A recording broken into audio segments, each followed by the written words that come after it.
오랜만에 이 뉴스 전해드리는 것 같은데요. 사건을 보도했던 MBC 기자 개인을 상대로 정정 보도를 요구하는 소송을 제기했다가 패소한 사실이 최근 밝혀졌습니다. 여수 은파교회 세습 논란 이후의 이야기 풀어볼 텐데요. 교회개혁 실천연대 김정태 집행위원장 스튜디오에 직접 모셨습니다. 어서 오십시오. 네, 안녕하세요. 네, 교회개혁 실천연대라고 소개를 드렸는데 어떤 단체인지 소개를 좀 부탁드리겠습니다. 네, 저희는 교회가 건강하게 사회 속에서 빛과 소금의 역할을 하도록 만드는 일에 최선을 다하고 있는 단체입니다. 어디에 소속이 돼 있는 건가요? 특별히 교단 소속은 아니고요. 예. 이 일에 마음을 함께하는 분들이 모여서 개인과 단체들이 모여서 함께 연합해서 하는 활동입니다. 연합단체예요. 목사님이시잖아요. 예. 그럼 함께 하시는 분들은 다 목사님들이십니까? 그렇지 않습니다. 모든 크리스찬 모든 분들이 다 있는데 일반 성도도 계시고 목사도 계시고 장로도 계시고 다양한 분들이 다 함께하고 계십니다. 김정태 위원장께서는 목사님으로 알고 있는데 어디에서 있으십니까? 교회가 저는 있으십니까? 고양시에 있는 사랑누리 교회에서 목회를 하고 있습니다. 네, 알겠습니다. 뉴스 이슈에서도 이제 한번 뵀었던지라 그리고 이 여수 음파교회 관련된 이야기를 한번 했었던지라 요 패소한 사실이 알려지면서 바로 또 목사님 생각이 나서 요청을 드렸는데 마침 또 여수에 또 올 일이 또 있으셔서 스튜디오에 모시게 됐다는 점까지 말씀드리겠습니다. 음파교회 변칙 세습 지역에서뿐만 아니라 뭐 전국적으로도 큰 논란이 됐었는데 이런 형식의 세습이 이뤄진 거는 음파교회 말고는 파악하신 게 아직 없습니까? 뚜렷하게 눈에 띄게 보이는 곳은 없는 것 같습니다. 그렇지만은 아마 조용하게 드러나지 않게 진행되고 있는 것들은 꽤 여러 곳이 있을 겁니다. 네. 음파교회가 결국에 교단을 탈퇴했거든요. 총회 이야기가 많이 나왔었는데 이 세습 금지에 관한 헌법 적용 받지 않게 되는 건지도 궁금합니다. 일단은 그렇습니다. 교단 헌법이기 때문에 그 교단을 탈퇴하면 적용되지 않습니다. 대상이 아니거든요. 매우 유감입니다. 그동안 교단 내에서 누릴 것 다 누리고 필요한 것 다 가진 후에 이제 손해될 것 같으니까 나가버린 거거든요. 저는 남아서 싸우기를 바랬습니다. 우리 교단에서 나간다고 하면 우리야 마음 편해 보일 것 같지만 다른 단체에 또 소속되니까 결국은 짐을 떠넘기게 되는 일이거든요. 네. 끝날 때까지 끝나는 게 아닙니다. 끝날 때까지 끝나는 게 아니다. 뭐 이런 식으로 세습을 하겠다는 교회가 또 안 나오리라는 법은 없는 거잖아요. 그렇죠. 또 탈퇴를 해버리고. 또 탈퇴를 하겠죠. 예. 다른 교회 역시나. 굳이 교단에 속해 있을 이유가 없는 이제는 다 이룬 분들은 탈퇴를 할 거고요. 그동안도 교단에 소속감이 별로 없는 분들은 탈퇴를 많이 하실 겁니다. 그렇지만 교단을 나가는 일이 생각보다 쉽지는 않거든요. 교단이란 울타리 안에 있어야 여러 가지 안전한 것들이 있기 때문에 쉽지는 않은데 그것보다 세습이나 여러 가지 것들을 하고자 하는 욕망이 훨씬 커질 때 탈퇴를 계속 해나갈 겁니다. 네. 비기독교 청취자분들께서는 궁금하실 수도 있을 것 같은데 교단은 왜 들어가야 되고 교단이 왜 중요한 건지도 설명을 해주시면 좋을 것 같아요. 일단은 교단은 비슷한 신앙생활의 색깔을 가지고 있는 분들이 모여 있고요. 그 교회가 잘못된 이단 사이비들의 공격이 왔을 때 무엇이 옳은 것이고 아닌 것인지를 판단도 해주고 또 목회자 그 교단의 교회들이 계속 유지가 되려면 목회자를 계속 만들어내야 되는데 교단 안에 신학교가 있습니다. 이것은 개의 교회가 해낼 수 없는 굉장히 큰 범위의 영역이기 때문에 나오게 되면은 신학생 공급이 어려워지고 교회를 섬길 수 있는 목회자 공급이 어려워집니다. 전반적인 공동체 역할을 다 하는 게 바로 교단인 거군요. 예. 그렇군요. 21일이었습니다. 다음 주에 은파교회 전에 이미 세습 논란이 일고 있는 명성교회 김하나 목사의 지위 확인 소송 2심 결과가 나오게 됐는데 1심에서 이미 패소를 했습니다. 김하나 목사 측 준비 서면에도 보니까 은파교회처럼 뭐 교단을 탈퇴했으면 시달림을 받지 않았을 거라고 은파교회 사례가 또 등장하게 되는데 교단 탈퇴 형식을 빌리는 것에 대해서 이제 안타깝다라고 말씀 주셨습니다만 어떤 생각을 갖고 계신지. 예, 그 이야기를 보니까 먼저 바로 잡고 싶은 게 하나 있습니다. 예. 명성교회가 줄곧 계속해서 본인들이 교단으로부터 시달림을 받았다라고 이야기하는데 적반하장입니다. 거꾸로입니다. 통합교단과 또 교단 내 모든 교회들이 아무 잘못도 없는데 명성교회가 법을 어기고 불법 세습을 하면서 오히려 명성교회 때문에 시달림을 엄청나게 겪었습니다. 그러니까 변호받을 권리가 모든 단체와 개인에게 있는 게 우리 사회의 중요한 일이지만 이런 변론을 대형 로펌의 변호사들이 그 좋은 실력을 가지고 맞는 거를 보면 전 변호사님들이 참 불쌍하다는 생각이 들어요. 사실은. 그러니까 명성교회가 괴롭힌 거지 시달림을 받은 거 아닙니다.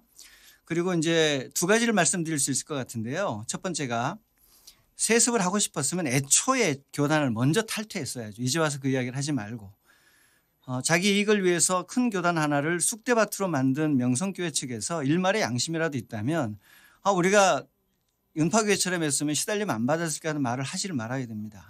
명성의 힘에 눌려서 총회 임원회 헌법위원회 총회 재판국 총회 자체까지 그냥 왔다 갔다 하면서 엄청나게 그 회복이 불가능할 정도의 깊은 자상을 입었거든요.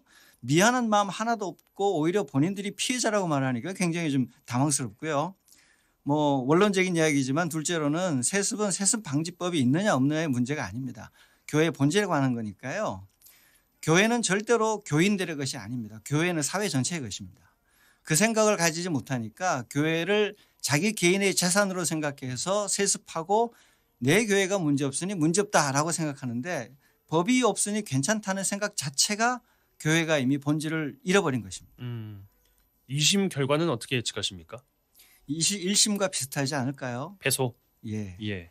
앞서 말씀드린 대로 은파교회 세습 논란을 보도한 MBC 조이원 기자에게 정정 보도를 요구하는 소송을 냈거든요. 이제 여수에 있을 때 했다가 이제 서울 MBC로 이제 갔습니다만 가서도 소송하느라고 진짜 많이 힘들었던 걸로 기억을 하는데 기자 개인에게 소송을 냈고 MBC 문화방송에게도 소송을 냈습니다. 자주 있는 경우는 아닌 것 같은데 은파교회 측에 대한 대응 어떤 논평 주시겠습니까? 매우 부적절하다는 논평을 먼저 드리고 싶습니다. 언론의 사명은 매우 부적절하죠.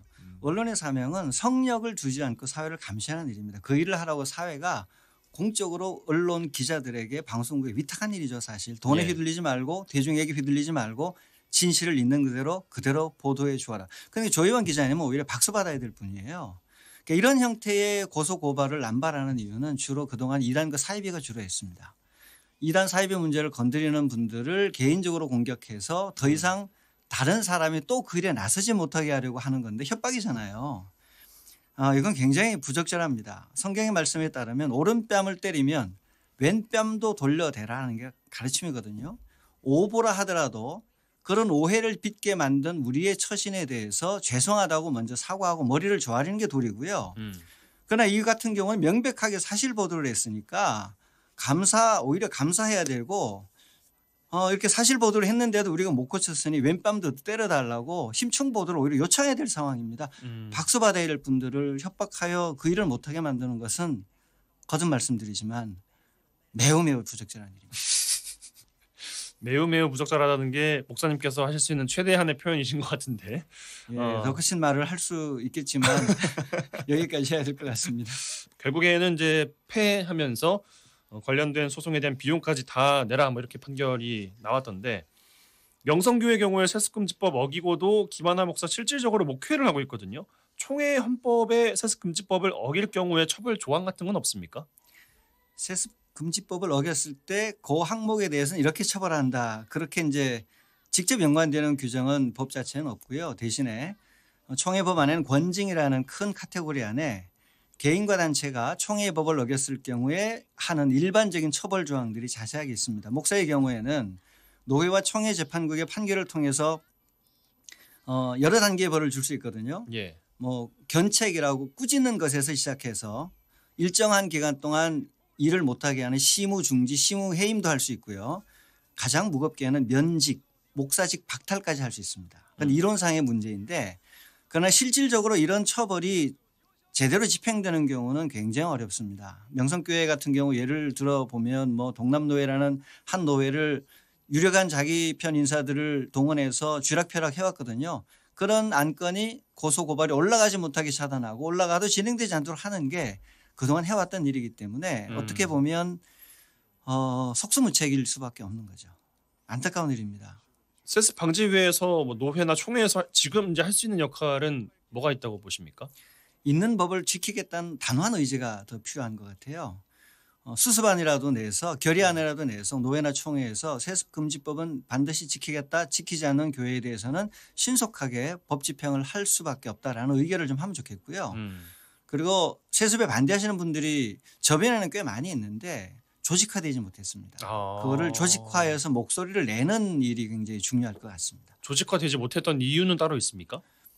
일단은 자기 이익을 놓고 싸우는 분들은 이익이 바로 걸려 있고 생존에 걸려 있으니까 치열하게 모이지만 나머지 분들의 경우는 다른 여러 가지 중요한 일들이 많으니까 불편한 일이잖아요. 네. 모든 것을 관두고 불편해야 되고 또 그동안 얼굴 알고 잘 지냈던 분들을 얼굴 붉혀야 되는 일인데 아무래도 우선순위에서 밀릴 수밖에 없죠. 은파교회 과거에는 뭐 1,500명까지 신도가 많았다고 이야기가 나오던데 최근에는 많이 줄어서 뭐 한 300명대 이야기도 나오더라고요.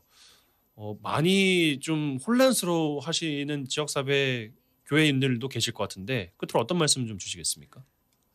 혼란스러워 해야 될 것 같고요. 여수 은파교회는 그리고 여수 은파교회 문제는 죄송하지만 교회만의 문제는 아닙니다. 교회가 사회 속에서 가지고 있는 중요한 역할들이 있기 때문에 교회가 잘못하면 사회가 결국 시간을 두고 나중에 나오겠지만 사회 전체가 어려워집니다.